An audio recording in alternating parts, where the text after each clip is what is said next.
Bonjour à toutes et à toutes. Merci de nous rejoindre aussitôt, mais c'est pour la bonne cause puisque au fond, le Sales Economist et beaucoup d'autres ont décidé d'essayer de favoriser un débat dans le pays sur tous les sujets que nous traitons finalement assez peu, qui sont les sujets à côté du sanitaire, de l'épidémiologie dont nous entendons parler partout du matin jusqu'au soir et du soir au matin, de manière souvent contradictoire, personne ne comprend plus rien. Et nous allons juste essayer de permettre jusqu'aux rencontres d'Aix qui auront lieu au mois de juillet, de favoriser, de discuter, de débattre sur tous les grands thèmes, la réindustrialisation, les problèmes de la jeunesse, on a tout ce qu'on peut imaginer, évidemment, et le stop and go, les problèmes européens. Donc, nous allons passer 1 heure ensemble. Ça n'est pas la position du Sales Economist, c'est 8 positions différentes. Il se trouve qu'il y a 6 membres du Sales Economist, mais c'est leur position. Et puis on a la chance aussi d'accueillir 2 amis qui représentent 2 institutions tout à fait remarquables, que ce soit Fondapol et c'est Dominique Régnier, et que ce soit Attac et c'est Dominique Plion. Merci à eux de se joindre à nous. Alors on va traiter d'à peu près tous les thèmes en quelques minutes chacun qui portent sur, c'est Patrick Artus, c'est les conséquences économiques d'un retard vaccinal, Hippolyte Dalby, c'est les risques de tension migratoire, Jean Pisani-Ferry, c'est l'état de l'Europe post-Covid, Dominique Régnier, c'est la France face au risque de décrochage scientifique, Alain Tranon, c'est le risque de la dette, Dominique Plion, c'est le risque d'une austérité budgétaire. François Benamou, c'est le risque d'une crise sociale, de crise sociale, pardon. Et moi, ce sera le risque de crise intergénérationnelle. Vous voyez, il y a beaucoup de crises. On est d'une certaine manière très soucieux de ce qui est en train de se passer pour l'année 2021 en France et en Europe, mais chacun d'entre nous va s'exprimer. Je demande à tous mes camarades de rester dans une limite très précise, entre 5 et 6 minutes, 6 minutes maximum. Et puis à ce moment-là, on se donnera un nombre, peut-être une dizaine de minutes, 10-15 minutes sur les questions, mais c'est tout. Et tout simplement parce que c'est la parole des 8 qui finalement va montrer aux uns aux autres qu'il y a un problème de débat dans notre pays sur tous ces sujets. Je laisse immédiatement la parole à mon ami Patrick Artus. Merci Jean-Hervé, bonjour à tous. Donc je vais prendre 5 minutes sur le premier thème qui est retard vaccinal et perspectives économiques. Alors nous vivons pour l'instant avec des prévisions de croissance, que ce soit pour la France ou pour la zone euro, qui sont dans une fourchette de 4 à 5% en 2021, qui sont un petit peu plus basses qu'il y a 6 mois, où on était dans une fourchette de 5 à 6%. La première question, c'est de se demander si cette perspective de croissance est encore raisonnable aujourd'hui. Alors nous voyons tous, d'une part, apparaître les variants des virus. Et vous savez que certaines, même si les travaux de recherche sont encore préliminaires, certains de ces variants semblent résister aux anticorps et donc même peut-être au vaccin. Nous voyons tous que la vaccination va prendre un temps très long. Et donc, il est assez probable qu'on aura davantage de restrictions sanitaires dans la première moitié de 2021 que ce qui est encore implicite dans les prévisions qui circulent. On peut utiliser un ordre de grandeur approximatif, mais qui n'est pas très faux, et qui dit que quand on a 1 mois de confinement supplémentaire, on perd sur l'année 1 point de PIB. Donc si vous pensez, comme moi, hein, qu'on risque d'avoir 2 mois de confinement assez strict au premier semestre, qui n'est pas encore intégré dans les perspectives économiques, il faut probablement enlever 2 points aux perspectives de croissance, ce qui fait qu'on reviendrait sur 2021 à une prévision de croissance qui serait plutôt comprise entre 2 et 3% et pas entre 4 et 5%. Alors je vais me placer dans cette hypothèse et on va voir que cette hypothèse a des conséquences qui sont assez graves sur le moyen terme et pas seulement sur l'activité instantanée. La première, évidemment, c'est que la normalisation du revenu et de la production est beaucoup plus tardive. Dans les scénarios usuels présents, je dirais, de croissance, on retrouve le niveau du PIB d'avant-crise vers le milieu de 2022. Dans ce scénario un peu plus sévère, où on a à nouveau que 2 à 3% de croissance en 2021, on ne retrouve le niveau du PIB d'avant-crise que vers la mi-2023 au mieux. Donc on décale d'1 an la normalisation et encore, c'est une bizarre normalisation, puisque ce qu'il faudrait regarder, c'est pas le déficit de PIB par rapport au PIB du quatrième trimestre 2019, mais c'est le déficit de PIB par rapport au PIB potentiel ou par rapport au PIB qu'on aurait eu sans la crise. Celui-là, évidemment, est encore beaucoup plus grave. En gros, on pourrait rajouter un gros pourcent par an, hein, avec l'idée que la croissance potentielle est d'un peu plus de 1% par an. Alors, qu'est-ce qui se passe si on est massivement en sous-emploi encore jusqu'à l'automne 2023 et pas seulement jusqu'à l'automne 2022? La première chose, c'est que beaucoup d'entreprises vont devoir continuer à s'endetter. C'est un sujet qui commence à être extrêmement débattu entre les banques, le gouvernement, les milieux d'entreprise. On a déjà en France hein, les PGE, les prêts avec la garantie de l'État, pour plus de 130 milliards d'euros. Il y a eu d'autres formes d'endettement, hein, ce qui fait qu'on a presque 200 milliards d'euros d'augmentation de l'endettement des entreprises. On sait que les entreprises ne pourront pas, pour la plupart d'entre eux aujourd'hui, rembourser cette dette. On va reporter les remboursements de la dette et on s'apprête à faire de nouvelles dettes. Et on s'aperçoit en travaillant qu'on a énormément de mal à mettre en place un système de transformation de la dette en fonds propres ou d'augmentation des fonds propres des entreprises. Ça pose des difficultés techniques et c'est un dossier qui n'avance pas beaucoup. Donc on risque d'avoir une dégradation des bilans des entreprises beaucoup plus forte que celle qui était prévue jusqu'à présent. Et ceci, évidemment, laisse craindre des faillites plus importantes, ce qu'on ne voit pas du tout aujourd'hui, bien sûr, et qu'on verra plus tard, et laisse craindre, bien sûr, avec des bilans plus faibles, et une difficulté à recapitaliser les entreprises qui manifestent, un affaiblissement d'investissement et de la croissance potentielle. Le deuxième sujet, c'est qu'on accroît la déformation sectorielle de l'économie, puisque la spécificité de cette crise, c'est qu'elle ne touche pas tous les secteurs. Hein, quand vous regardez les choses, en fait, vous touchez surtout les PME des secteurs que vous connaissez tous, hein, c'est-à-dire la restauration, l'hébergement, le commerce, le transport, la culture, l'événementiel. Donc c'est une crise qui est en fait très hétérogène et très concentrée. Vous accroissez l'hétérogénéité. Et l'hétérogénéité de l'économie, c'est une des spécificités de cette crise qui va en particulier impliquer qu'il va falloir que énormément de salariés changent de secteur d'activité et de profession. Et plus la crise dure, plus vous amplifiez ce problème qui va être une charge totalement ingérable probablement par les systèmes de formation. Et puis mon dernier point, pour ne pas dépasser les fameuses 5 minutes, c'est de dire que probablement ceci veut dire que la politique monétaire va rester beaucoup plus longtemps expansionniste que ce qui est aujourd'hui annoncé.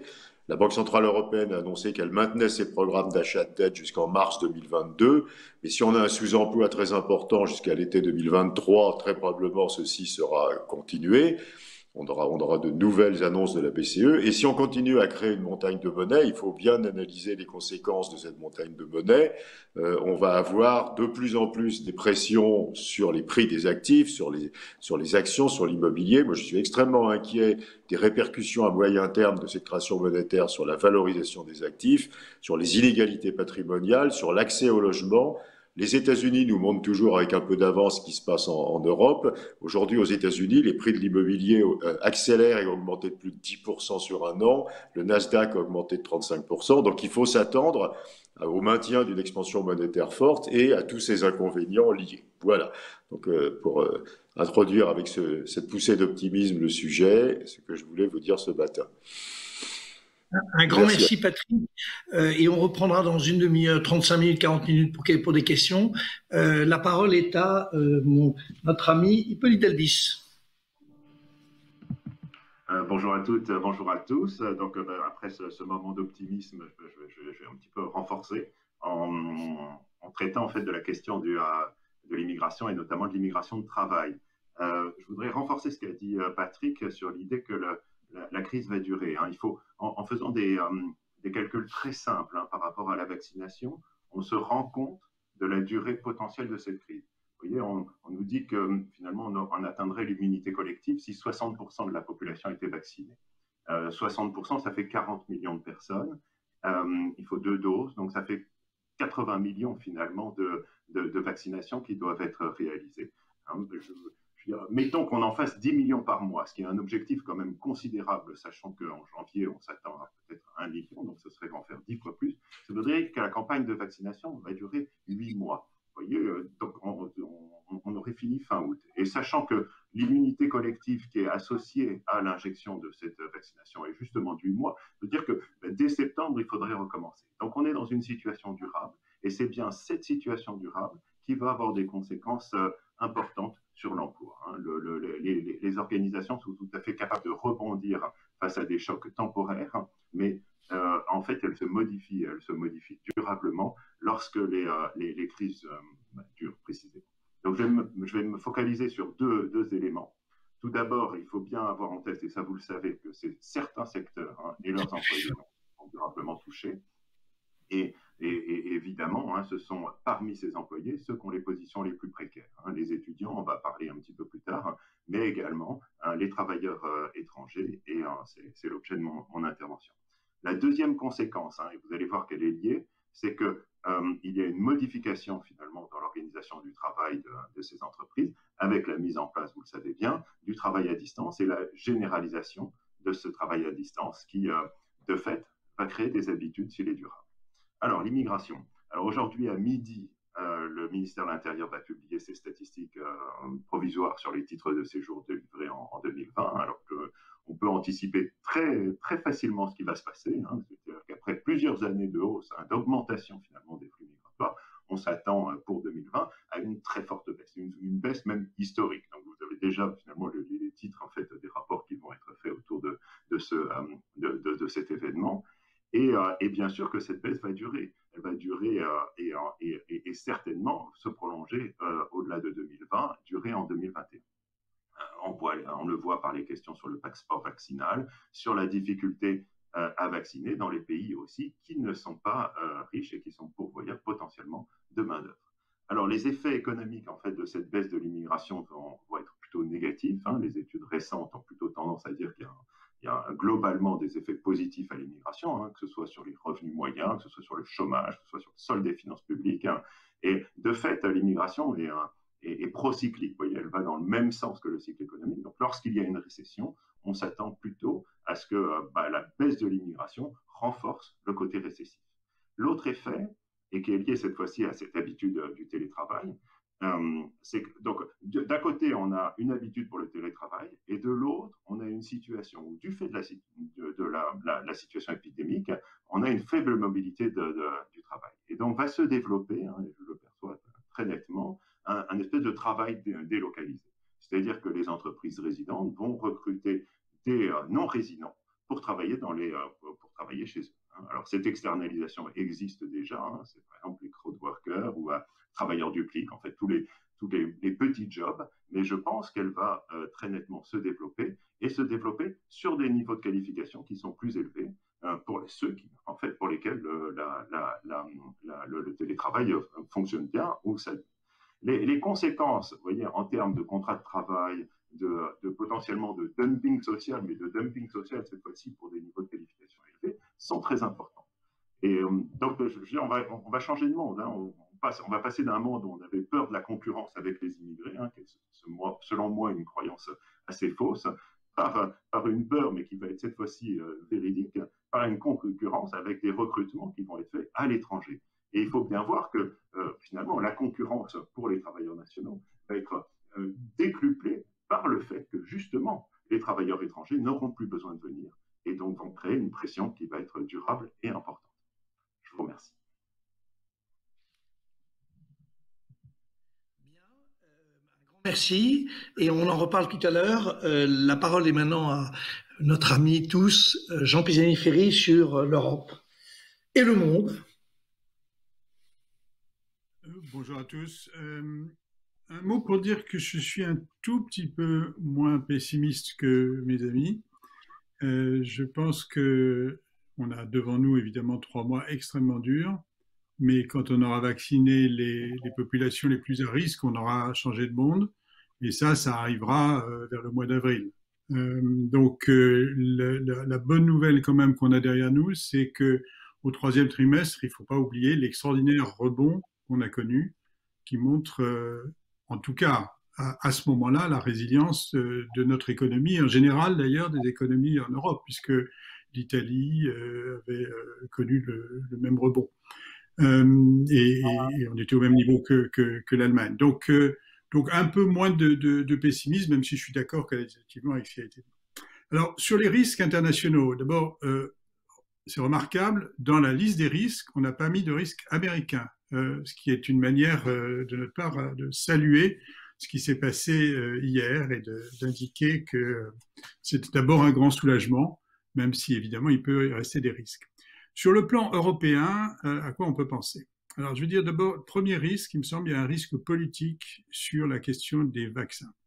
C'est un risque très lourd parce que bon, notre polémique nationale, c'est de savoir est-ce qu'on vaccine assez vite, est-ce qu'on utilise assez vite les doses qu'on a reçues.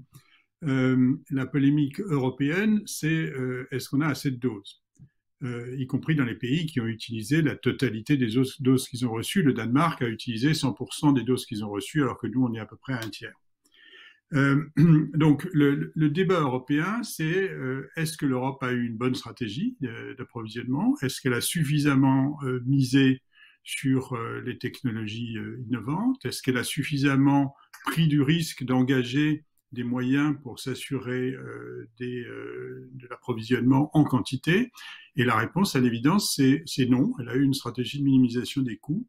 Et donc, elle risque de payer assez cher pour cette stratégie de minimisation des coûts si les choses ne se développent pas rapidement, c'est-à-dire si les nouveaux vaccins n'arrivent pas rapidement et viennent, disons, à alléger ce déficit quantitatif. Sinon, la comparaison avec le Royaume-Uni, la comparaison avec les États-Unis, la comparaison avec Israël sera tout simplement insoutenable et le backlash sera considérable.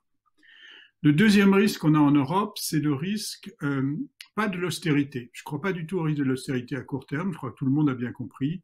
J'étais hier dans un call avec le ministre des Finances irlandais, qui est le président de l'Eurogroupe, un autre avec le secrétaire d'État aux Finances néerlandais. On voit bien que chez gens qui sont les porte-parole de l'austérité, il n'y a aucune intention de revenir sur l'austérité, vers l'austérité à court terme. En revanche, il y a la question de savoir quand est-ce qu'on réforme les règles du pacte de stabilité. Pour l'instant, elles sont suspendues. Est-ce qu'on les réforme avant de les remettre en place, ce qui serait évidemment souhaitable, ou est-ce que la pusillanimité l'emporte et que l'on décide de remettre les règles en place et de lancer un processus de réforme, ce qui voudrait dire que les règles assez rapidement se mettraient à mordre et qu'on serait enserré dans quelque chose qui ne correspond plus du tout à la réalité des problèmes auxquels on est confronté aujourd'hui. Ça ne veut pas dire qu'il ne faut pas un cadre de discipline budgétaire, il en faut un, mais pas celui-là, il est devenu inadapté. Le troisième risque que je vois, c'est le risque sur le plan de relance. Alors, le plan de relance européen, donc accord politique en juillet, mise en place des dispositions législatives pour surmonter les difficultés avec la Hongrie et la Pologne sur la question de l'état de droit, accord peu glorieux, mais accord quand même. Et donc maintenant, on est dans la mise en œuvre. La mise en œuvre, ça veut dire dialogue entre les États et la Commission sur les plans de réforme nationaux, avec un premier déboursement qui interviendrait vers le mois de septembre. Aujourd'hui, à peu près, un peu plus de la moitié des États ont des discussions avec la Commission. Alors, ce qui me soucie là, ce sont deux choses. La première, c'est que ça n'aille pas vite. Et vous voyez que les chiffres que je donne, ça ne va pas très vite par rapport à ce qui était prévu. Même si de toute façon, ce n'est pas un plan de relance conjoncturel, c'est un plan de moyen terme. La deuxième, c'est que ça ne soit pas très efficace parce que l'efficacité de ce plan, ce n'est pas simplement de faire des transferts aux États, c'est quelque chose qui est, pour les États récipiendaires, plusieurs fois le plan Marshall. Le plan Marshall, c'est 2,5% du PIB des pays récipiendaires. Là, pour certains États membres, on atteint 10% du PIB en transfert. Donc, c'est absolument considérable. Et la question, c'est l'efficacité. Et l'efficacité, il faut la chercher dans la complémentarité entre des investissements et des réformes. Il ne s'agit pas de demander à tous les États de faire une réforme de leur retraite ou de leur marché du travail avant de recevoir de l'argent, mais il s'agit de voir, domaine par domaine, en fonction des investissements, quelles sont les réformes qui devraient les accompagner. Et je trouve que le processus de ce point de vue-là est assez mou. Et donc, j'ai de l'inquiétude sur l'efficacité qu'on donnera ex post, qu'on attribuera ex post à ce plan. Pourquoi est-ce que c'est important? Parce qu'on a brisé des tabous, on a brisé deux tabous importants, le tabou sur les transferts, le tabou sur l'endettement commun en lançant ce plan. Si à l'arrivée, on se rend compte que tout ça n'est pas très efficace, on pourra faire une croix sur justement ces innovations et la répétition de ce type d'innovation dans le cadre européen. Dernier point, c'est un risque fort, c'est un risque auquel on pense tous, mais c'est un risque sur lequel pour l'instant on a peu d'éléments concrets. Qu'est-ce qui se passe à la sortie du point de vue de l'économie européenne? Probablement un affaiblissement industriel d'ensemble dans beaucoup de pays. Pas forcément en Allemagne. On voit que l'Allemagne s'est montrée forte, y compris sur ce qui est le plus innovant, mais dans beaucoup d'autres pays. Et donc, à la clé, un accroissement potentiel de la divergence entre les États en difficulté et les États forts. C'est là aussi que la question de l'efficacité du plan de relance est essentielle pour éviter l'accroissement de cette divergence et favoriser un redressement collectif. Merci Jean, heureusement que tu étais beaucoup plus optimiste sur la suite des événements.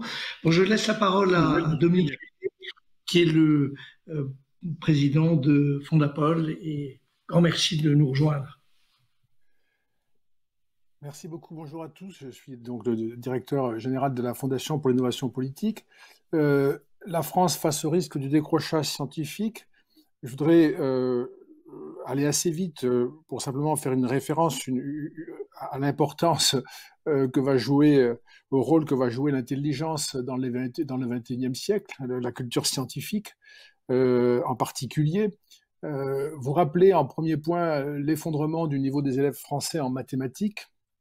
Malheureusement, les écoliers et les collégiens voient leur niveau baisser de manière très préoccupante depuis plusieurs années maintenant. Au classement PISA, la France obtient 495 points en mathématiques et sciences, un peu au-dessus de la moyenne de l'OCDE, 489. Mais je rappelle que la Chine est à 591, Singapour à 569 en mathématiques pour les deux, à peu près au même niveau pour les sciences. Donc il y a un écart qui se creuse et qui devient très préoccupant.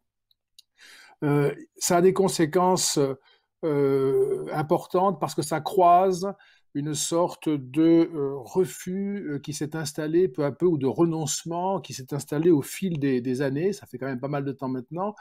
Et un renoncement à des secteurs qui sont pourtant hautement stratégiques et qui relèvent de la recherche dans le domaine des sciences et en particulier des biotech. Je veux faire référence ici, mais très vite, aux OGM auxquels l'Europe a d'une certaine manière presque entièrement renoncé depuis 2001. Je ne rentre pas dans les détails, on n'a évidemment pas le temps. Préciser que sur le plan scientifique en France, aucune expérimentation de plantes génétiquement modifiées au champ n'est actuellement autorisée en France. Le dernier essai date de 2013 et la France était pourtant dans ce secteur-là un pays pionnier il y a quelques décennies. Donc nous avons perdu toutes nos places et notre rôle dans ce secteur hautement stratégique. Je veux signaler l'importance de ce secteur pour l'agriculture et pour l'environnement. En ce qui concerne la réduction des intrants, comme la lutte contre le stress hydrique, important dans le cadre d'un réchauffement climatique. Pointer aussi plus particulièrement, moins les OGM ici, que l'édition du génome et les fameux ciseaux moléculaires, ciseaux génétiques. On sait le rôle joué par notre compatriote Emmanuel Charpentier, prix Nobel. Mais ce n'est pas en France, on le sait, que ces recherches ont été développées. Elle vient de l'Institut Pasteur, elle est au Max Planck Institute maintenant, après être passée par les États-Unis. Les brevets dans le domaine de l'édition du génome sont à 41% déposés par les Américains, à 41% par les Chinois, 9% par les Européens. Donc il y a un effondrement paradoxal, un rétrécissement paradoxal des Européens qui ont joué un rôle important, les Français en particulier, dans l'édition du génome et qui sont aujourd'hui, en termes de brevetabilité, les derniers et qui jouent un rôle marginal. Il y a énormément d'applications agricoles, médicales, industrielles liées à l'édition du génome. Je ne vais pas évidemment me risquer à les développer. Je voudrais juste insister sur un point qui nous fait parler de nos amis britanniques. Lorsque Dominic Cummings a préparé le Brexit avec Boris Johnson, il a consacré plusieurs textes à ce sujet particulier, en indiquant que la sortie de l'Union européenne des Britanniques serait une opportunité historique pour retrouver une entière liberté de recherche, notamment dans le secteur des OGM et de l'édition du génome. C'est quelque chose qui a été très déterminant dans la théorisation du Brexit par nos amis britanniques. Il est possible d'ailleurs que ce soit un aspect sur lequel ils aient désormais une avance sur nous. Je voudrais pointer, c'est un avant-dernier point, mais je voudrais pointer la situation de la culture scientifique dans notre pays en général. On le voit lorsque l'on parle des vaccins, lorsque l'on parle de la 5G, il y a une espèce de discours anti-science qui s'est installé en France, qui est très préoccupant eu égard à l'importance que doit revêtir aujourd'hui et dans le futur notre investissement scientifique, à la fois sur le plan économique, pédagogique et culturel. Il y a un affaiblissement de ce rapport à la science, une défiance qui est considérable, et au fond la science est peu défendue, je trouve en tout cas dans les médias, peu défendue par les politiques, et finalement souvent dans une position inconfortable, y compris à l'école. Je terminerai par des points positifs, parce que des actions ont été heureusement menées récemment. D'abord le plan sur les mathématiques de 2018, qui est en cours de développement. Moi, je range du côté de ces actions heureuses la déclaration d'Emmanuel Macron sur le nucléaire à Framatome le 8 décembre 2020. Notre avenir énergétique et écologique passe par le nucléaire, a-t-il déclaré. La déclaration du ministre de l'Agriculture récente, Julien Denormandie, sur l'édition du génome, puisque la France, c'est très récent, il y a quelques jours, la France mène un combat pour détacher l'édition du génome des mutagènes et des OGM, donc pour sortir l'édition du génome du champ de l'interdiction très, très forte de l'Europe. Donc là, il y aurait peut-être une opportunité. Et puis enfin, je voudrais conclure par l'intervention prévue du président de la République à Saclay et l'investissement d'1,8 milliard d'euros sur le développement de l'ordinateur quantique, qui sera l'un des grands enjeux du futur. Voilà, j'ai parlé 6 minutes. J'espère ne pas avoir été trop rapide. Non, tu as été absolument parfait, comme d'habitude. Et je laisse la parole à notre camarade du Cercle des économistes, Alain Tranois, sur le budget.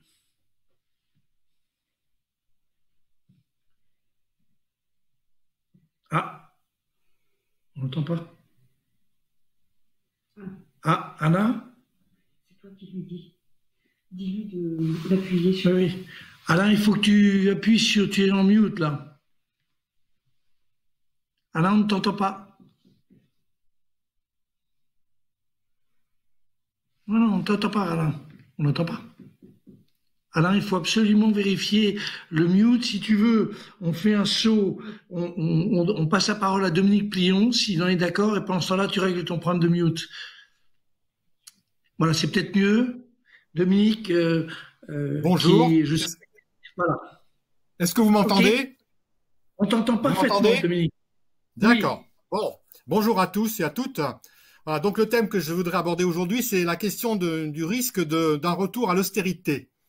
Vous savez, le gouvernement a nommé une commission sur l'avenir des finances publiques présidée par Jean Arthuis, qui devra rendre son rapport à la fin février. Et son mandat est de faire des propositions sur la façon de rembourser la dette Covid sans augmenter les impôts, grâce à une gestion plus rigoureuse des dépenses publiques et à des réformes structurelles. Donc on le voit, l'équation est claire, si on en croit ce mandat, réduire les déficits publics, rembourser la dette sans augmenter les impôts n'est possible qu'avec une réduction des dépenses publiques et donc un retour à l'austérité budgétaire. Si c'était le cas, ceci nous ferait oublier les effets dévastateurs d'une telle politique en France sur les inégalités et par exemple sur le système de santé tels qu'ils sont clairement apparus à l'occasion de la crise sanitaire de la Covid-19. Cette politique d'austérité budgétaire a abouti à ce que nous ayons une baisse de l'ordre de 15% des lits dans les hôpitaux publics au cours des 10 dernières années, sans parler de la réduction du stock stratégique des masques qui a été mortifère en France, et donc tout cela au nom d'une gestion rigoureuse des dépenses publiques. Alors là, je voudrais,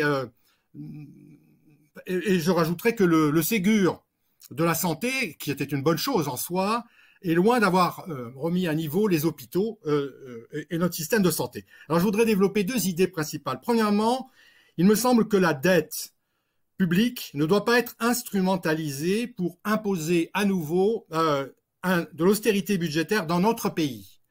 Et à cela, deux raisons. Premièrement, baisser les dépenses publiques aurait un effet dépressif sur une économie en convalescence. Et deuxièmement, la dette publique actuellement est soutenable et devrait le rester dans un avenir proche. Pourquoi?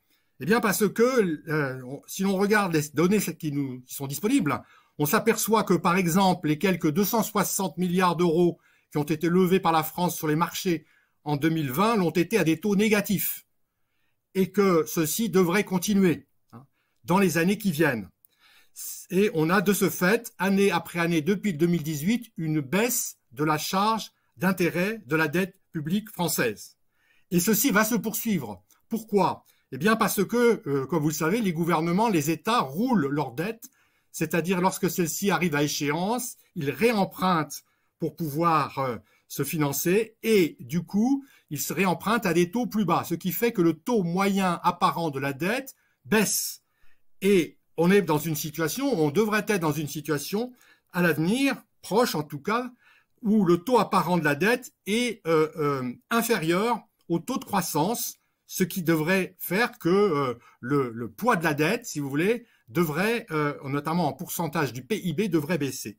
Alors, là, on est vraiment dans une situation où on peut se poser une question. Mais ne va-t-on pas assister à une hausse des taux d'intérêt? Oui, c'est possible. S'il y a une hausse des taux d'intérêt, qui est peu probable à court terme, elle sera due au fait que nous avons une reprise de l'inflation. Les banques centrales et la BCE décideront cela s'il y a reprise de l'inflation. Mais s'il y a reprise de l'inflation, eh bien, il y aura une atténuation de la hausse du taux d'intérêt réel. C'est le taux d'intérêt défalqué de l'inflation. Et donc, en réalité, la charge réelle de la dette ne devrait pas être si importante. Donc, on resterait... Je parle au conditionnel, évidemment, tout ça doit être dit avec prudence, mais on resterait dans une situation où la dette est soutenable. Donc, la dette ne doit pas être instrumentalisée car elle est soutenable. Deuxième idée, rééquilibrer les finances publiques nécessite d'adapter et de mobiliser l'instrument fiscal. La remise en ordre des finances publiques ne peut se faire sans adapter la fiscalité. Et le remboursement de la dette ne peut avoir lieu sans mobiliser cet instrument fiscal. Il y a aujourd'hui, comme vous le savez, en France, une crise de la fiscalité, comme en témoignent des mouvements sociaux récents qui se manifestent par une baisse du consentement à l'impôt, dont la principale cause pour nous est l'injustice fiscale. Ce sentiment d'injustice qui a été exacerbé, comme vous le savez, par les premières mesures fiscales prises dans ce quinquennat, en particulier des mesures de suppression de l'ISF, instauration du prélèvement forfaitaire unique, qui sont des mesures qui profitent principalement aux ménages les plus aisés. Et par ailleurs, une partie de l'aggravation du déficit et de la dette récente, avant la crise, provient également des réductions fiscales accordées aux entreprises, baisse de l'impôt sur les sociétés et récemment, eh bien, la suppression des impôts de production. Tout ça est venu creuser les déficits et ces mesures ont une efficacité qui est souvent contestée par un certain nombre, pour ne pas dire un grand nombre d'économistes. Enfin, et il faut le dire, il est faux d'affirmer qu'il n'y aura pas de hausse d'impôts. Il a été décidé, comme vous le savez peut-être, de transférer à la CADES, la Caisse d'amortissement de la dette sociale, une partie de la dette sociale causée par la crise Covid, ce qui va se traduire par un prolongement de la CRDS, la contribution pour le remboursement de la dette sociale, qui devait s'éteindre en 2024 et qui va probablement durer jusqu'en 2033, voire 2042. Et donc là, on a véritablement un prélèvement qui est un prélèvement régressif au sens où il est à taux unique et qu'il pèse plus particulièrement sur les revenus les plus modestes. Donc problème sur le pouvoir d'achat des revenus les plus modestes. Dans ces conditions, pour payer la dette Covid, il est nécessaire d'envisager un prélèvement équitable, mettant davantage à contribution les ménages les plus aisés, et pas un taux constant, et mettant également à contribution les entreprises, en particulier dans les secteurs qui ont profité de la crise Covid. Car tous les secteurs, comme ça a été dit, ne sont pas affectés de la même façon par la crise. Il y a eu d'autres propositions fiscales. Je peux en citer une que vous connaissez tous, j'imagine.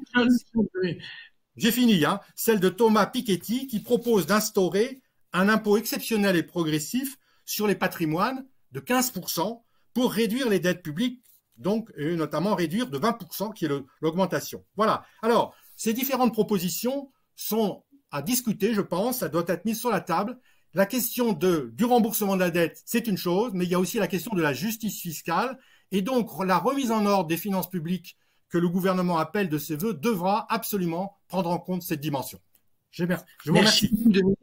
Merci Dominique. Je reviens vers notre ami Alain Tranois, maintenant à Marseille. Ça marche, tout marche, donc nous t'écoutons, cher Alain. Bonjour à toutes, bonjour à tous.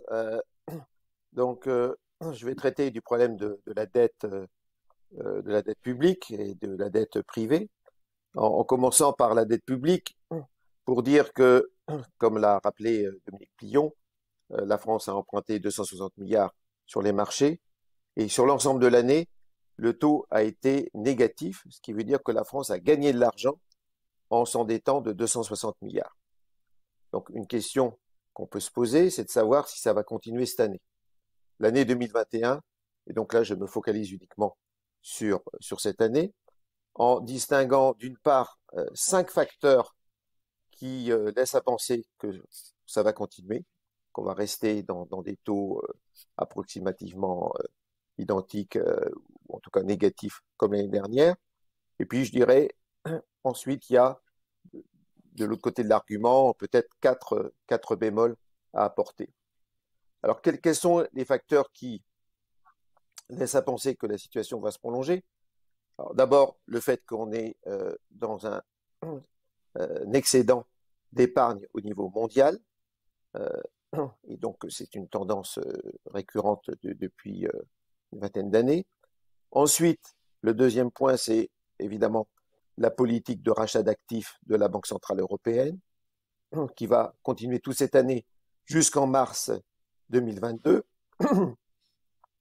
Le troisième point, c'est la solidarité européenne à travers le plan de relance de 750 milliards, qui témoigne cette fois-ci, dans cette crise, que l'Europe apparaît soudée. Le quatrième point, c'est que l'Allemagne a été très active pour justement mettre en place ce plan de relance, ce qui témoigne du fait que dans cette crise, l'Allemagne a conscience d'être solidaire de l'Europe, qu'elle ne va pas jouer cavalier seul. Et ce point-là est renforcé par le fait que le successeur d'Angela Merkel apparaît, disons, dans une tendance centriste, et il va sans doute prolonger la tendance suivie par l'Allemagne cette année. Ensuite, enfin, dernier point positif pour continuer sur des taux bas, eh bien, c'est le fait qu'on ne constate pas de retour de l'inflation, en tout cas des biens et services. L'inflation est prévue à peu près à 1% pour cette année. Donc, du côté maintenant des bémols qu'on pourrait envisager, la première, c'est que la France va voir apparaître un concurrent en matière d'emprunteur, je dirais, avec une excellente réputation. C'est tout simplement l'Union européenne, qui a connu en octobre un très grand succès lorsqu'elle a commencé à emprunter sur les marchés. Son émission a été souscrite 13 fois, et donc on peut penser que ça va continuer pour cette année, et donc c'est un concurrent en termes de signature. Ensuite, le fait que malgré tout Joe Biden, c'est une excellente nouvelle pour l'économie mondiale, a annoncé un plan de relance très soutenu, très important, de je crois 900 milliards d'euros, et donc il va emprunter sur les marchés, donc ça fait une petite tension supplémentaire. Ensuite, troisième raison, c'est en liaison avec ce qu'a dit Patrick Artus au début, est-ce qu'on est en 1945 vis-à-vis du combat vis-à-vis de la Covid, en 1944 ou en 1943? Je rappelle que quand la France au cours de la guerre de 14, elle a pu emprunter sur les marchés, je dirais, sans trop de difficultés, qu'on a pensé que la guerre était courte. Quand on a pensé que la guerre devenait longue, les difficultés ont commencé à apparaître. Donc, c'est un peu la même chose. Si les investisseurs perçoivent que c'est simplement une crise temporaire qu'il faut enjamber, eh bien, les taux vont rester bas. Si il y a tout d'un coup une perception que c'est une crise plus longue, les marchés peuvent se tendre. Enfin, dernier bémol concernant la perspective de l'élection présidentielle qui va pointer à l'horizon, je dirais, au dernier trimestre de l'année 2021, où il y aura évidemment un enjeu important s'agissant de savoir si la France continue cette politique pro-européenne qu'ont menée les présidents français successifs. Donc c'est un premier point. Et deuxième point, le problème de savoir comment la France va envisager le problème de son déficit structurel. La France, a priori, a un déficit structurel des finances publiques qui s'ajoute évidemment au déficit conjoncturel. Ce déficit structurel est peut-être de l'ordre de 3, 4 ou 5%. Et donc c'est quand même un enjeu important de savoir comment les différents candidats qui briguent l'élection présidentielle vont aborder ce sujet. Est-ce que c'est par des hausses d'impôts? Est-ce que c'est par une réduction des dépenses? Dominique Plillon l'a abordé. Et donc, c'est une question importante. Sur la dette privée, ce n'est pas un sujet pour les ménages. Pour les entreprises, l'État, avec les garanties au PGE, a apporté, je dirais, une solution. Il va continuer à apporter cette solution. Mais je dirais que si la crise devient, sinon pérenne, mais dure plus longtemps que prévu, le problème, ce n'est pas un problème de dette. Le problème, c'est un problème de fonds propres pour les entreprises. Le problème, c'est un problème de recapitalisation de pans de notre économie. Et donc là, il y a plusieurs solutions. On pourra en parler pendant les discussions.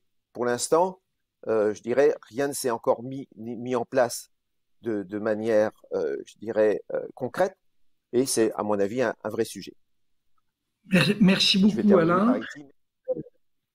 Merci beaucoup. La parole est à Françoise Benamou. Voilà, toujours dans les règles de 6 minutes, 5-6 minutes.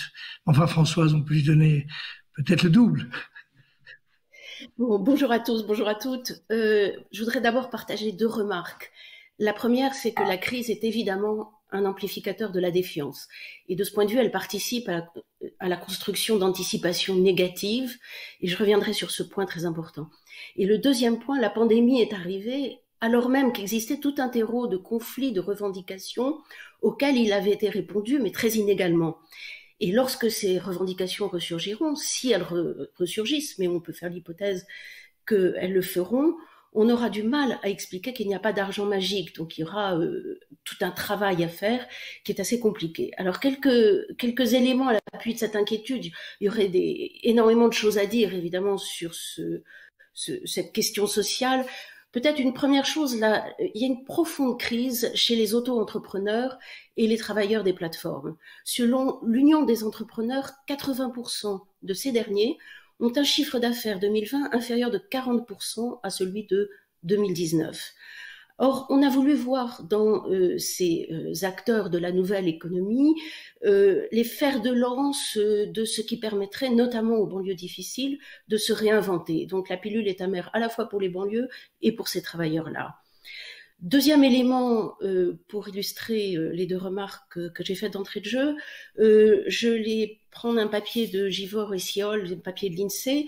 23% des ménages déclaraient déjà après le premier confinement que leur situation financière s'était dégradée. Et parmi eux, le sentiment de dégradation, qui est plus important encore que la dégradation elle-même quand elle a lieu, était plus élevé évidemment chez ceux dont les revenus sont plus faibles. Et c'est là que les anticipations que j'évoquais tout à l'heure trouvent à s'exprimer, les anticipations négatives.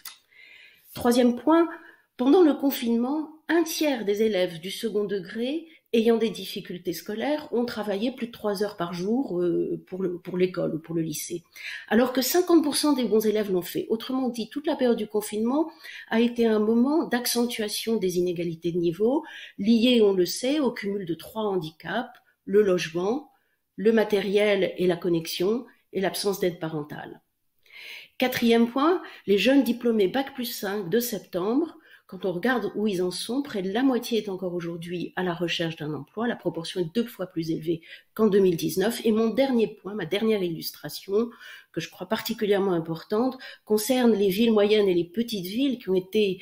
On sait bien que l'isolement a été un des facteurs de la crise des Gilets jaunes, et un facteur même central, et ces petites villes et villes moyennes sont en train de perdre encore plus qu'avant leur commerce, leurs cafés, etc., ce qui rouvriront et dans quelles conditions. Autrement dit, la crise va accentuer ces phénomènes d'isolement social.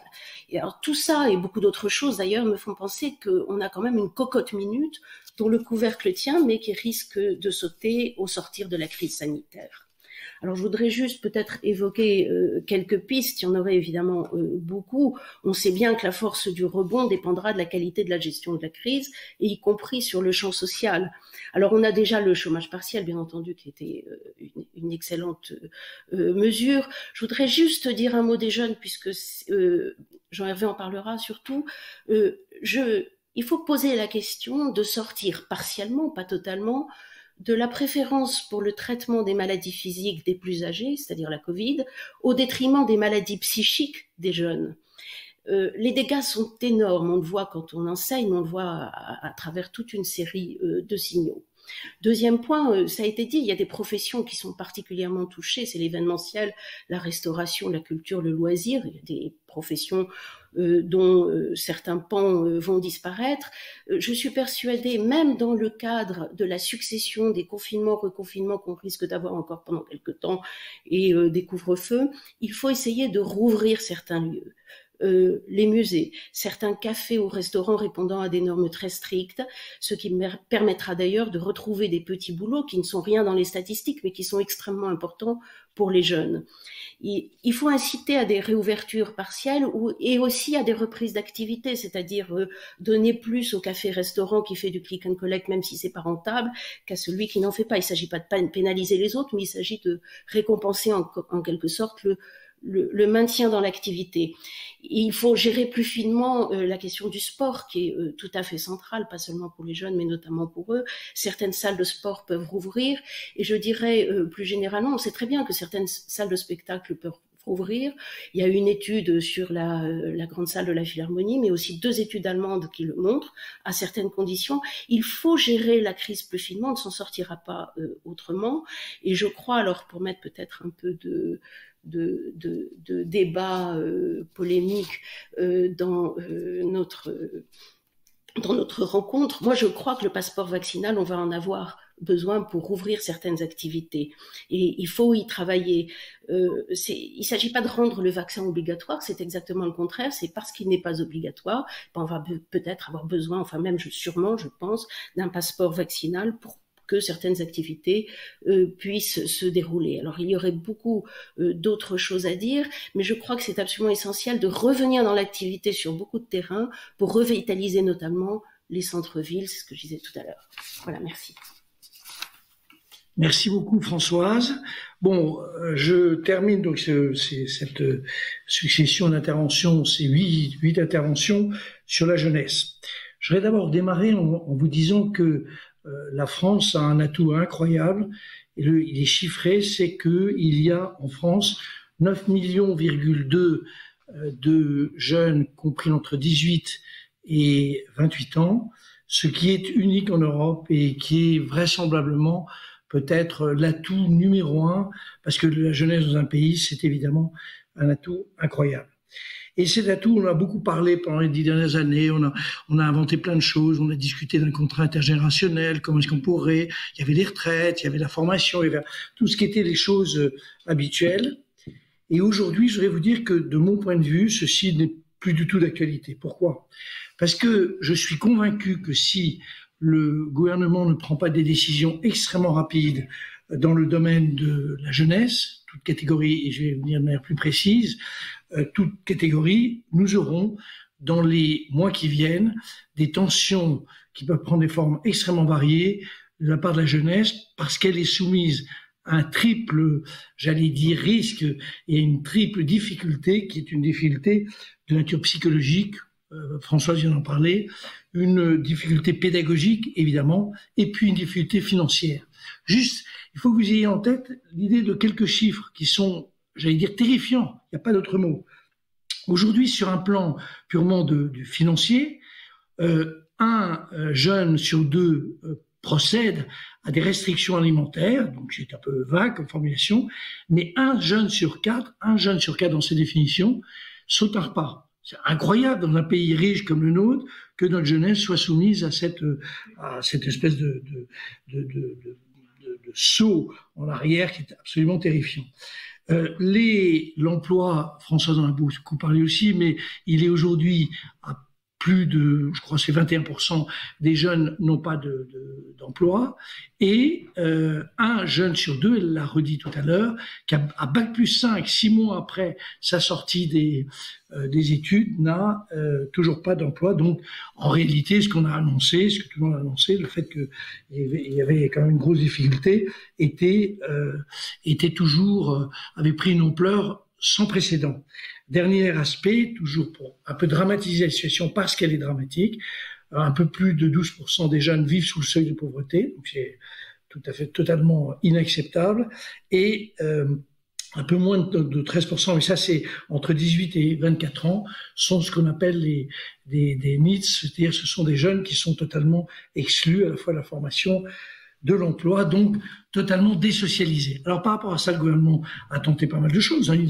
Il a sorti un programme, je crois 6,7 milliards, qui est un programme qui comprenait beaucoup de choses, notamment le fait une aide massive pour l'embauche des jeunes, l'idée que on allait faire des formations qualifiantes, l'idée que il y avait des offres et des aides d'urgence pour un centre de jeunes, l'idée que on avait essayé de pousser un peu le service civique. Enfin, tout ça est bourré de bonnes intentions, mais complètement insuffisant. Et si on ne fait pas mieux dans le dispositif, on aura de grosses difficultés sociales dans les mois qui viennent, peut-être après le prochain confinement, mais je veux dire, attention.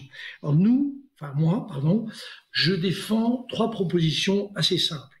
La première, c'est qu'évidemment, on maintient le temps qu'il faut les aides pour l'embauche.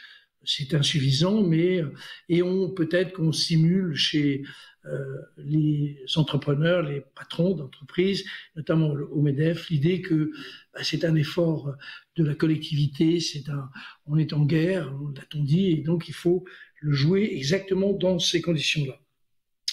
Le deuxième point, il est évidemment beaucoup plus controversé. Je suis convaincu qu'il faut que désormais il y ait sous forme d'un RSA jeune, enfin le RSA, ou sous forme d'une garantie jeune qui aujourd'hui concerne environ 100 000 jeunes, un caractère absolument systématique pour les jeunes de 18 à 25 ans, parce que c'est le moment où le RSA peut commencer à jouer, avec une contrepartie, c'est que ceci, comme une bourse, est soumis à des contraintes qui sont des contraintes, soit de suivre une formation qualifiante, ou ou chercher un emploi, ou toutes les contraintes qu'on peut poser. Donc on ne rentre pas dans une société d'assistance, on rentre dans une société contractuelle, mais ce contrat est généralisé. On va me dire ça coûte cher, ben oui, mais ça coûte cher aussi pour les actifs que nous soutenons à juste titre, avec beaucoup de talent de la part du gouvernement, de manière systématique. Il faut le faire. On ne laisse pas un pays gâcher son atout numéro 1, qui est la jeunesse dont elle dispose. Enfin, le troisièmement, c'est le problème de la formation. Plusieurs points.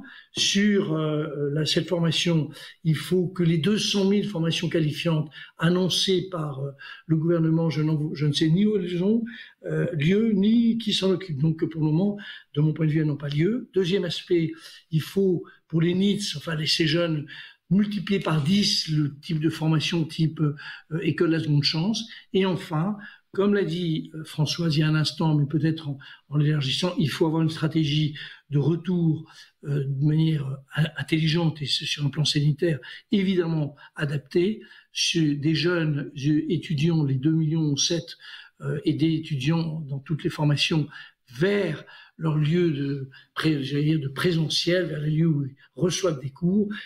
On ne laisse pas une jeunesse complètement dépourvue d'un équilibre psychologique qui finira par entraîner, si on n'y prend pas garde, à de grosses difficultés. Voilà. Donc voilà les propositions. J'en ai terminé et j'ai respecté le temps. Je vous suggère maintenant que nous ayons des questions vis-à-vis des uns, des autres et troisièmes. Tous mes camarades sont encore présents. Alors, j'ai une première question qui est d'Emmanuel Cuny, une deuxième de Raphaël Legendre. Donc, si Emmanuel peut poser sa question. Emmanuel Cuny. Ah, il est dans sa voiture. On n'entend pas, Emmanuel, on ne t'entend pas. Est-ce que c'est bon là? Vous m'entendez? C'est bon, c'est bon, c'est bon. Très bien. Oui, c'est une question. Bonjour à tous. Une question pour Hippolyte d'Albis. Il est toujours là, Hippolyte, je pense. Oui. Hippolyte, concernant l'immigration et le rapport chômage, tu disais tout à l'heure, les questions d'immigration peuvent régler plusieurs problèmes, dont celui du chômage. Ça mérite, je pense, quelques explications de la part de l'économiste, parce que dans le contexte politique actuel, il y a de vives tensions, évidemment, et la population immigrée est souvent montrée du doigt. Donc, quand tu dis, Hippolyte, que l'immigration peut régler en partie le problème du chômage, quel est le mécanisme concret? Oui, bien sûr. Merci Emmanuel. Merci Emmanuel pour ta question. Alors, j'ai pas dit que l'immigration réglait le problème du chômage. L'immigration, ce qu'on observe, c'est qu'elle n'est pas associée à une augmentation du chômage. C'est-à-dire que lorsqu'il y a plus d'immigrés en fait en provenance de pays étrangers, notamment même non européens, et bien ça ne produit pas plus d'immigration dans le pays, ça ne produit pas plus de chômage dans le pays d'accueil. Au contraire, en fait, ça peut même le réduire dans certains cas et dans certaines situations. Et ça s'explique par deux choses. C'est que finalement, en grande partie, les personnes immigrées travaillent dans des secteurs pour lesquels il y a des manques de main-d'œuvre, donc ils contribuent à créer de la richesse, et cette richesse permet ensuite d'accroître l'emploi de personnes nationales. Merci. Deuxième question, Raphaël Legendre. Raphaël. Oui, bonjour à tous. Merci beaucoup pour cette présentation, c'était absolument passionnant. J'avais deux petites questions, moi, pour Jean Pisani. Bonjour Jean. La première concerne la campagne de vaccination. Tu as été très critique sur la campagne européenne de vaccination. Je voulais savoir si tu pouvais un petit peu développer, à la fois sur le quantum, dans la mesure où 2 milliards, tu me corrigeras si je me trompe, mais 2 milliards de vaccins ont été commandés, et sur la politique de minimisation, je vais y arriver, pardon, des coûts. Je crois comprendre que la France a beaucoup traîné, effectivement, pour prendre les premières commandes, mais que l'Allemagne, qui présidait l'Union européenne, elle a poussé, on s'y est mis des joints. Donc, quelles sont tes critiques là-dessus? Une deuxième question sur le cadre budgétaire. Quelles pourraient être les propositions françaises dans la réforme du cadre budgétaire européen, selon toi? Merci.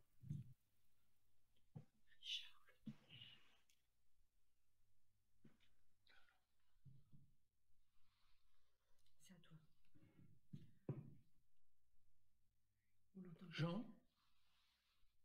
On ne t'entend plus. Pardon. Voilà. Sur la question vaccinale, le reproche qui est fait à l'Union européenne, c'est que les approvisionnements prévus sont importants, effectivement, mais sont quand même plus faibles que ceux qu'on observe dans d'autres pays. Et donc, la question de savoir si on a suffisamment investi au moment où on pouvait investir sur le portefeuille de vaccins potentiels qui permettait de répondre à la situation.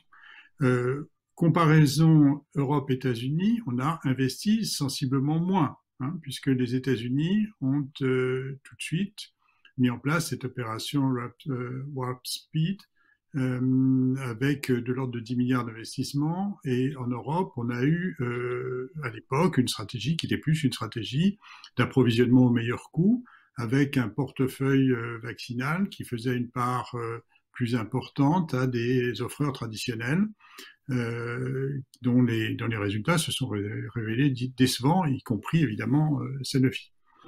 Voilà, donc la question, il me semble, le reproche qui va monter, c'est de la part d'un certain nombre de pays. Pourquoi est-ce qu'on est passé par l'Union européenne? On aurait pu faire mieux par nous-mêmes.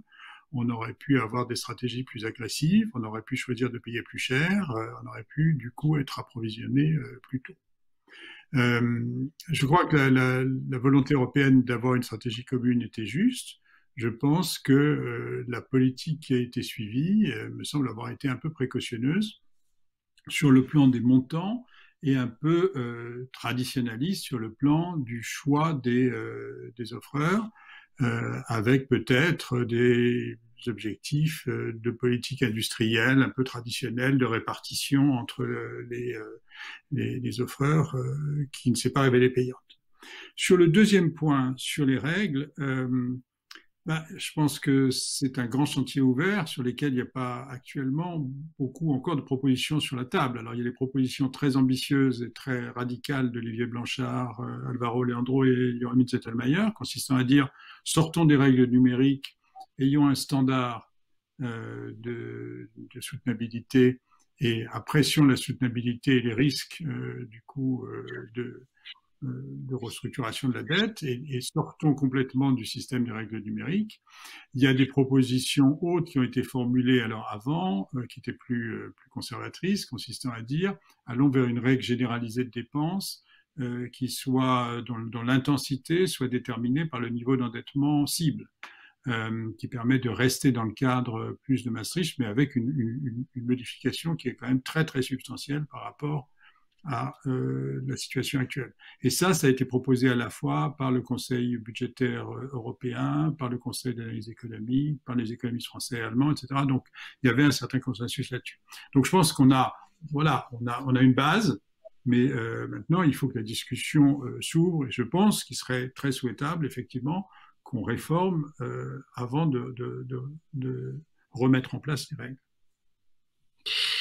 Bien, merci. Alors, il y a des tas de questions, mais comme on s'était fixé des règles strictes, je les résume. Elles reviennent toutes à peu près au même. Et je vais demander à Patrick, à Alain, Dominique, enfin à tous ceux qui ont évoqué le sujet. La question de fond, c'est est-ce que vous pensez que les taux d'intérêt et l'inflation vont rester bas? Parce qu'au fond, c'est ça le cadre qui permet d'imaginer que l'année 2021, ça ne va pas être dramatique. Donc, je parle évidemment de taux d'intérêt réel, donc pour éliminer le problème j'allais dire, de ce qu'a évoqué Alain Tranois, évidemment des rapports entre l'inflation et les taux d'intérêt nominaux. Est-ce que vous voulez bien répondre? Et puis après, avant ça, puisque c'est la dernière question, je rappelle juste que nous avons des tas d'événements, je dis ça pour les uns et les autres. Nous aurons Bernard Guénier qui s'exprime dans un web séminaire le 28, et puis on a le 4 février, alors là un grand truc qu'on fait avec des médias prestigieux, et notamment Ouest France, et qui aura lieu fictivement, puisque ce sera évidemment en distanciel, qui aura lieu à Rennes, et qui porte sur la question majeure, auquel pour le moment je ne vois pas de réponse bien claire de la part des pouvoirs publics, qui porte sur va-t-on réellement réindustrialiser le pays? Mais c'est un autre sujet. Donc je vous propose, je vais laisser le temps à mes trois camarades ou d'autres qui souhaitent intervenir, de donner leur position sur les perspectives telles qu'ils les voient, des taux d'intérêt nominaux, réels et de l'inflation. Patrick, enfin tous ceux qui veulent intervenir d'ailleurs, et on termine là-dessus. Oui, je sais pas comment. Patrick. Je commence, mais par rapport à ce qu'a dit Alain, il ne faut pas oublier une chose quand même, c'est que la partie de la dette qui est détenue par la Banque centrale a un statut très différent, puisque la Banque centrale rend ses profits aux États. Donc le sujet d'inquiétude sur la dette et les taux d'intérêt, c'est à partir du moment où la Banque centrale n'achètera plus la dette. Donc c'est quoi, 2023, donc on n'a pas d'inquiétude d'ici là. Et sur l'inflation, il y a il me semble un assez grand consensus chez les économistes pour dire que tant qu'on a un sous-emploi massif, un taux d'emploi qui a baissé, un taux de participation qui a baissé, il y a très peu de risque d'inflation. mais que structurellement, il y a des mécanismes inflationnistes de moyen terme. Il y a le vieillissement démographique, il y a la transition énergétique, il y a le retour à des chaînes de valeur plus régionales. Donc on a plutôt l'idée que le profil de l'inflation, ça va être très bas pendant quelques années, puis un rétablissement, et que donc effectivement, on peut avoir un problème de dette en 2024, 25, 26, post-banque centrale, et au moment où cette poussée de l'inflation, à nouveau due à des causes structurelles et pas à des causes conjoncturelles, serait présente. Merci. Peut-être qui veut intervenir, Dominique, Alain. Dire un mot. Oui, non, mais je suis d'accord avec ce que mes collègues ont dit, tant Patrick qu'Alain. Je pense que à court moyen terme, c'est-à-dire jusqu'en 2023, on peut imaginer que l'hypothèse selon laquelle les taux d'intérêt resteraient bas semble la plus probable. Les anticipations telles qu'on peut les mesurer sur les marchés montrent que pour le moment les opérateurs anticipent des taux encore bas. Bon, donc je vais pas répéter les arguments qui ont été avancés. Je suis d'accord avec Patrick quand il distingue bien les marchés d'actifs où là nous allons avoir des hausses encore très importantes et une volatilité qui va perturber peut-être nos économies. Mais par contre sur le marché des biens et services, il y a une interrogation. L'interrogation, c'est aussi de savoir ce qui n'a pas été dit, je crois, c'est que vont donner les prix des matières premières et de l'énergie. Là, on peut penser que ça va jouer, comme on le voit d'ailleurs en ce moment, plutôt dans le sens d'une poussée inflationniste. Donc, il y a des éléments qui donnent à penser que sur les biens et services, là, il y aura peut-être une poussée d'inflation. Et alors, est-ce que comment réagira la Banque centrale? Je termine là-dessus. Sa fonction de réaction, est-ce qu'elle réagira très vite dès lors qu'il y aura une petite accélération de l'inflation? Si on prend son schéma de réaction du passé, si on reste en dessous des 2% d'inflation, elle ne devrait pas bouger. Mais si jamais il y a un sursaut d'inflation qui se rapprocherait du 2%, alors peut-être, on peut imaginer qu'il y a une hausse des taux d'intérêt. Mais il y a un tel risque à monter les taux d'intérêt, en tout cas sans prévenir et d'une manière significative, que notamment sur les marchés financiers, les marchés obligataires, etc., que je crois que la Banque centrale restera prudente très longtemps dans son éventuelle politique de hausse des taux d'intérêt. J'ai fini. Ok. Un dernier mot peut-être, Alain, si tu le souhaites. Ouais. Bon, je vais exprimer sur 2021, donc je vois pas de risque, disons, de remontée des taux sur 2021, ni de retour de l'inflation. Après, je suis d'accord avec mes collègues que sur les années suivantes, il peut y avoir, disons des remontées et à la fois de l'inflation et des taux. Maintenant, c'est le rythme auquel on assistera à cette remontée qui reste une grande inconnue. Alors, pour moi, le grand facteur de risque, c'est de savoir si le programme vaccinal dans les pays occidentaux va réussir. On le pense tous, à 90%, à 95%. C'est un peu comme l'histoire du débarquement. Si ça marche, à ce moment-là, ça veut dire que une année après, dans l'ensemble du monde, on aura gagné la partie. Si jamais il y a des difficultés qui n'ont pas été prévues, parce que c'est une maladie nouvelle, parce que c'est un virus nouveau et qu'on ne connaît pas très bien, si finalement il nous échappe quelque part, là, évidemment, les perspectives pour les occidentaux et pour le monde sont différentes. Comment réagiront dans ce petit cas de figure, on va dire de 5 à 10%, d'un échec relatif de la stratégie vaccinale sur ce premier semestre, même si ça se prolonge jusqu'au mois de septembre, là, c'est un facteur d'incertitude globale et donc qui pourrait remettre en cause un certain nombre de scénarios.